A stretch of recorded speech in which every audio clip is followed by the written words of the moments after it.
Pessoal, paz do Senhor Jesus. Acabei de gravar um vídeo aqui, tá? Onde falamos a respeito da passagem bíblica que se encontra em Mateus, capítulo de número 7, do verso 1 até o verso de número 6, amém? Fizemos uma interpretação bíblica a respeito dessa passagem bíblica, a respeito desses versos e, respondendo algumas perguntas. Algumas perguntas que são muito questionadas. Será ou não que nós devemos julgar? Que Mateus 7 está nos falando, que Mateus 7 está nos ensinando. Então buscamos algumas referências bíblicas e nós trazemos esse estudo com muito carinho para todos vocês inscritos no canal. Este é mais um vídeo, Palavra que Edifica, com Luiz Carlos. Já deixa seu like, já se inscreve aí, em nome de Jesus, amém? Deus abençoe a vida de todos, espero que os irmãos aí curtem esse vídeo. Tá um pouco pesado, mas é para a glória de Deus. Tamo junto!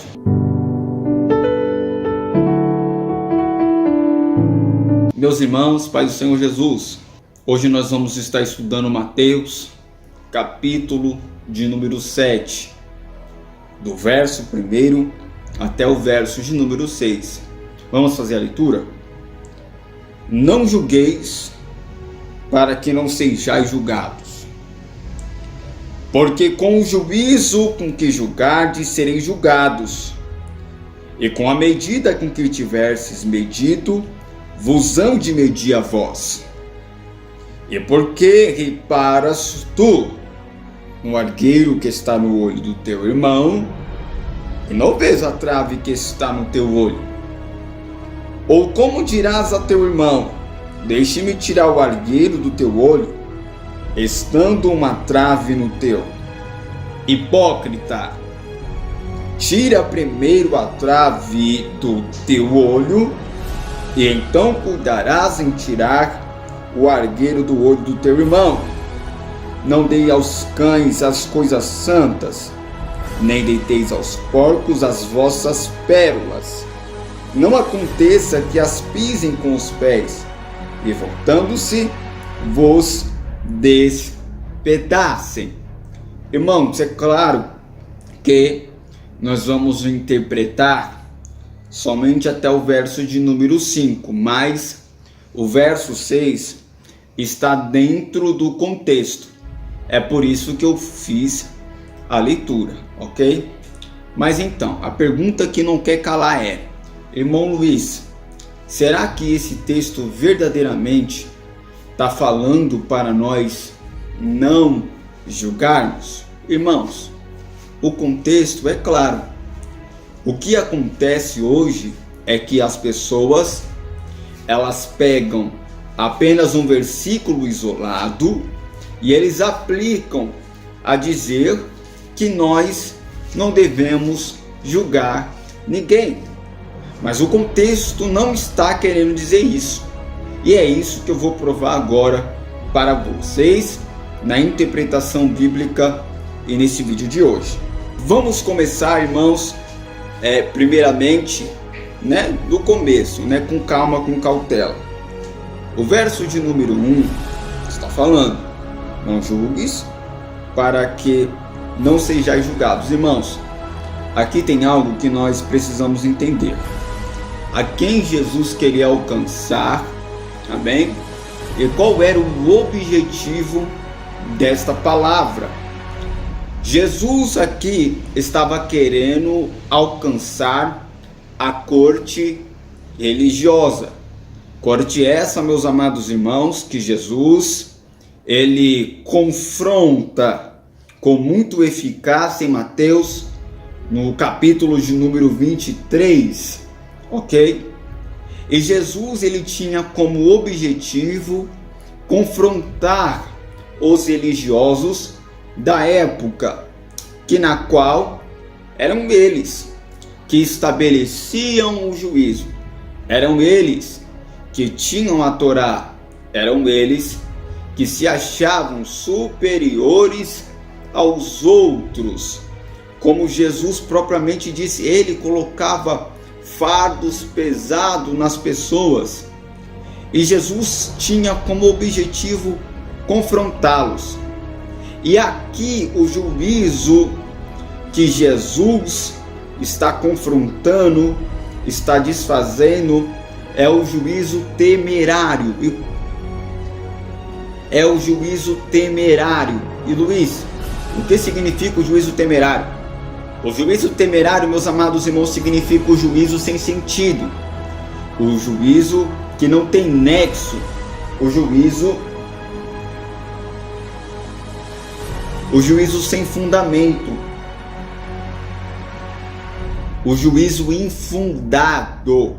Ou seja, era um juízo que na qual não tinha, meus amados irmãos, aleluia, nenhum sentido. Não fazia nenhum sentido. Eu vou citar um rápido exemplo aqui, até engraçado, muitos meus amigos vão rir agora, mas é para que vocês entendam. Como pode vamos supor que eu fumo, certo? Eu fumo maconha. E vamos supor que eu vou redagrir alguém, eu vou confrontar alguém, eu vou corrigir alguém que está fumando um cigarro, no maço. Que moral eu vou ter para corrigir aquela pessoa, sabendo que eu faço algo bem pior que ela? Eu fumo maconha e ela fuma um cigarro normal. Então assim, não tem sentido. Eu faço uma coisa bem pior do que ela. É aí que nós vamos enfatizar agora o texto, comprovando que Jesus aqui está confrontando o juízo temerário, a dizer no verso de número 4 e no verso de número 5, que diz assim: ou como dirás a teu irmão, deixe-me tirar o argueiro do teu olho, estando uma trave no teu. Hipócrita, tira primeiro a trave que está no teu olho, e então cuidarás em tirar o argueiro do olho do teu irmão.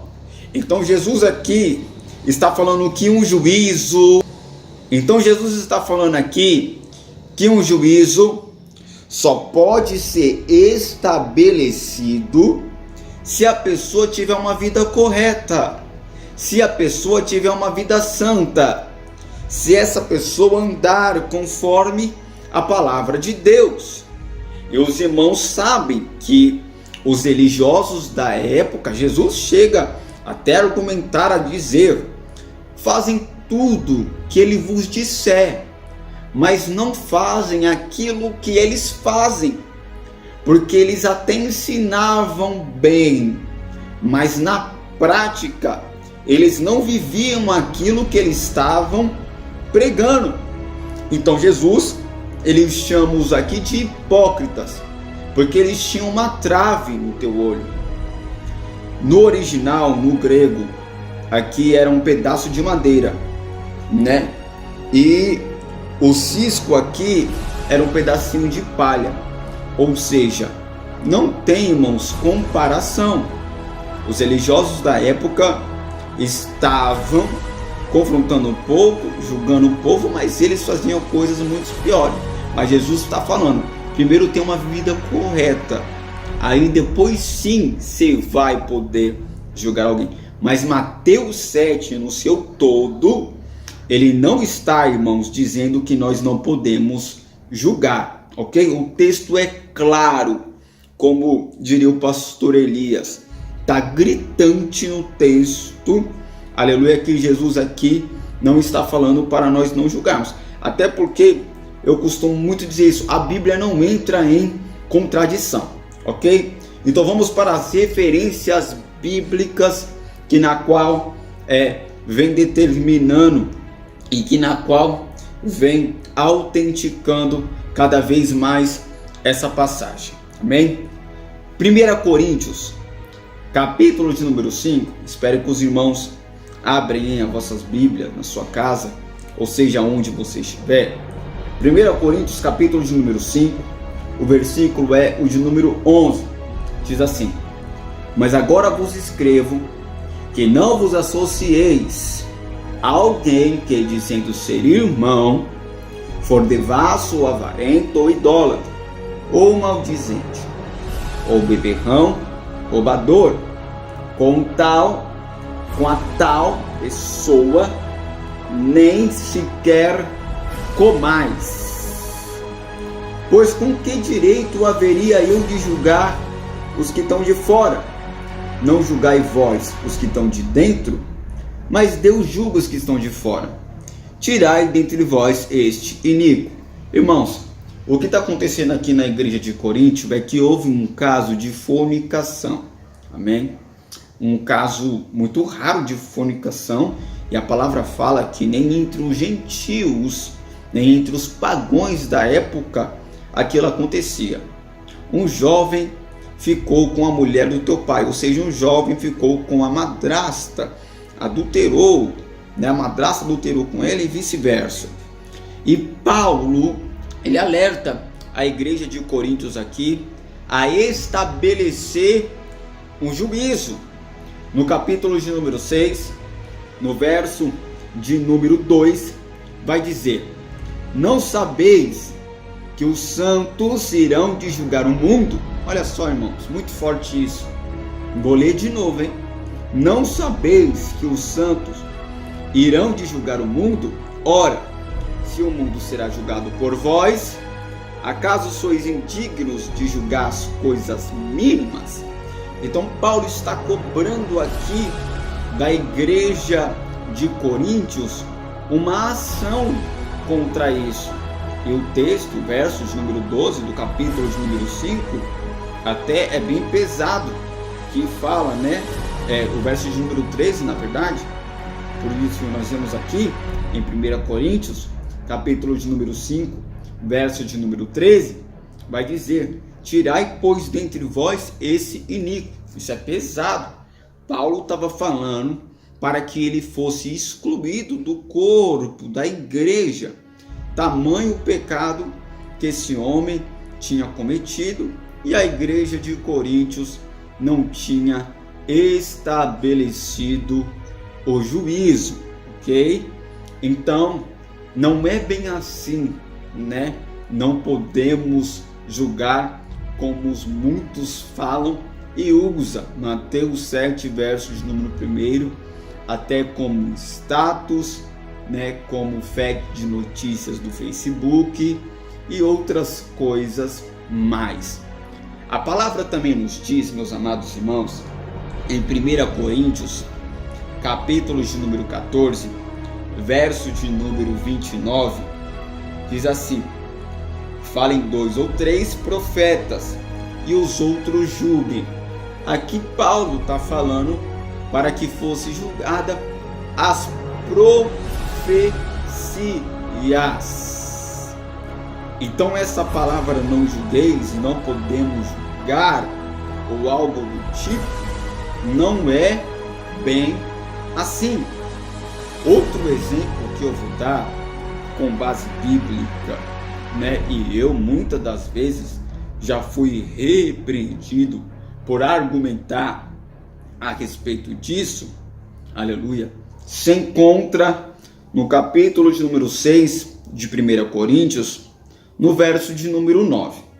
Vamos nos aprofundar nesse texto, que aqui, meus amados irmãos, Paulo, ele vai dar uma listagem, amém, de pessoas que não vão herdar o reino dos céus, amém. Nós vamos ver essa referência de Coríntios, nós vamos ver uma referência em Gálatas, em Efésios e em Apocalipse. E eu queria que os irmãos prestassem muito a atenção nisso que vai ser dito agora, ok? 1 Coríntios, capítulo de número 6, verso de número 9, diz assim: não sabeis que os injustos não herdarão o reino de Deus? Não erreis, nem os devassos, nem os idólatras, nem os adúlteros, nem os afeminados, nem os sodomitas, nem os ladrões, nem os avarentos, nem os bêbados, nem os maldizentes, nem os roubadores herdarão o reino de Deus. Ou seja, quando eu afirmo com minhas palavras que, Quando eu, meus amados irmãos, argumento que os idólatras não hão de herdar o reino de Deus, ou seja, não vão para o céu, eu não estou fazendo um julgamento, eu só estou apenas afirmando, é uma afirmativa dentro daquilo que a palavra me ensina. É a palavra que está dizendo, não sou eu, ok? Apocalipse, capítulo de número 21, versículo de número 8, diz assim: mas quanto aos tímidos, os incrédulos, abomináveis, homicidas, os fornicários, os feiticeiros, os idólatras e todos os mentirosos, a sua parte será no lago que arde em fogo e enxofre, o que é a segunda morte. Então, quando eu novamente argumento que um fornicário, a sua parte será no lago de fogo, será no sofrimento eterno, não é eu que estou fazendo um julgamento, eu só estou apenas afirmando. Gálatas, capítulo de número 5, verso de número 19, diz assim: porque as obras da carne são conhecidas, quais são: adultério, prostituição, impureza, lascívia, idolatria, feitiçaria, inimizade, porfias, emulações, iras, pelejas, dissensões, heresias, invejas, homicídios, bebedices, glutonarias e coisas semelhantes a estas, acerca das quais vos declaro, como já antes vos disse, que os que cometem tais coisas não herdarão o reino dos céus. Irmãos, o céu não é lugar de prostituto. Então, se novamente, eu vou bater nessa tecla, se eu tenho essa afirmativa, não é um julgamento, não é um pré-julgamento que eu estou fazendo, ok? Na verdade, é uma afirmativa bíblica e eu só estou enfatizando, amém? Eu só estou repetindo o que a Bíblia Sagrada está nos dizendo, né? Hoje acontecem situações muito tristes, mas claro, né, Deus nos dá sabedoria na hora, né? Porque hoje, para muitos que não têm o conhecimento da palavra, qualquer pessoa que morre, ela vai para o céu. E nós sabemos que não é bem assim, ok? E há quem diga, eu já estou preparado para isso. Há quem diga: Luiz, e o ladrão da cruz? Ele não se encaixa nessa lista? Ele é um ladrão. E dentro da listagem que você leu, Luiz, está a palavra também ladrão, roubador. Mas, pois bem, é aí mesmo que eu queria chegar. Glória a Deus. Este homem se arrependeu do seu pecado, enquanto o outro homem que estava na cruz não o reconheceu como divino salvador da sua alma, a dizer, o nosso Senhor Jesus Cristo. Então, salvação é só para aqueles que aceitam Jesus como seu divino salvador. Salvação é só para aqueles que têm Jesus como o seu redentor, quem acredita na sua divindade, quem acredita na obra salvífica da cruz. E eu quero ler mais um texto, aleluia, para não restar nenhum tipo de dúvidas. Efésios capítulo de número 5, versículo de número 3 diz assim: mas a prostituição e toda a impureza ou avareza, nem ainda se nomeia entre vós, como convém aos santos, nem torpezas, nem parvoíces, nem chocarrices, que não convém, mas antes ações de graças, porque bem sabeis isto, que nenhum fornicador, ou impuro, ou avarento, qual é a idolatria, tem herança no reino de Cristo e de Deus. Ninguém vos engane com palavras vãs, porque por essas coisas vem a ira de Deus sobre os filhos da desobediência. Então os textos que nós acabamos de ler é bem claro, e não é nenhum juízo temerário, mas é um juízo consciente com uma afirmativa bíblica. Ou seja, irmãos, juízo, tá? É só para pessoas que sejam idôneas. Juízo é só para pessoas que tenham caráter. Juízo é só para pessoas santas. Irmão, bem sabemos que todos nós somos falhos, somos pecadores, somos errantes, mas há uma diferença muito grande para aquelas pessoas que estão no mundo.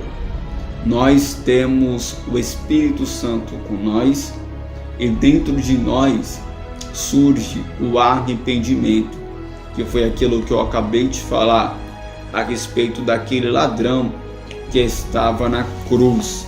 Nós, irmãos, nos arrependemos, glória a Deus. Nós até pecamos, mas nós não, aleluia, gostamos do pecado. Nós até erramos algumas vezes, mas esses erros não nos traz felicidade, nos traz infelicidade, porque o Espírito Santo, ele habita em nós e ele tem repulso a isso, aleluia. Ele abomina qualquer prática do pecado. Bendito seja o nome santo do nosso Senhor Jesus Cristo. Então, que esse vídeo ele venha também causar temor na sua vida, porque a listagem de pessoas que não vão para o céu é muito grande. Que esse vídeo ele venha falar fortemente ao seu coração, e essas passagens bíblicas nos mostram que devemos melhorar, que devemos andar em santidade, que devemos renunciar mais e mais. Caso você ainda não é evangélico, ainda não é crente, ou até mesmo você que se afastou da presença de Deus, diante desses versículos aqui que eu verbalizei aos vossos corações, talvez esses versículos tenham causado temor ao seu coração, e você vê a necessidade que você precisa de voltar rápido para os caminhos do Senhor. Talvez alguém está me ouvindo agora e até crente, e tem sido difícil para você, mas que através desse vídeo você venha ter força. Não é só um vídeo de interpretação bíblica, mas a palavra de Deus, ela alcança pessoas nessa hora. Amém? Então que viemos estarmos em perfeito juízo, que viemos a cada dia, é claro, depois desse vídeo não é para você sair apontando o pecado ou os erros de todo mundo só porque você tem uma vida correta, mas sim apregoar com sabedoria contra o pecado, amém? Mas com muita sabedoria, tá? Que Deus te conceda e que Deus te ilumine e Deus abençoe a todos, amém? Que na qual visualizaram esse vídeo, que Deus tenha falado com você e que algumas coisas estejam esclarecidas, ao seu conhecimento, tá bom? E sempre quando você ver alguma pessoa usando Mateus 7 para justificar o erro de alguém ou justificar o próprio erro, tipo, você não pode me julgar, mostre esse vídeo para ela, amém? Deus abençoe a vida de todos. E pessoal, como eu disse no vídeo passado, no último vídeo que eu fiz falando da Bíblia de Estudo Pentecostal, eu falei que iria estar comentando a respeito de um livro muito bom que fala de evangelismo, tá? Um livro assim, meus amados irmãos, muito bom mesmo, tá? E eu vou estar fazendo um pequeno resumo aqui dele, tá? Então os irmãos, ficam ligados aí no canal, deixa o seu like, se inscreva, ative aí o sininho e tamo junto. Deus abençoe a vida de todos.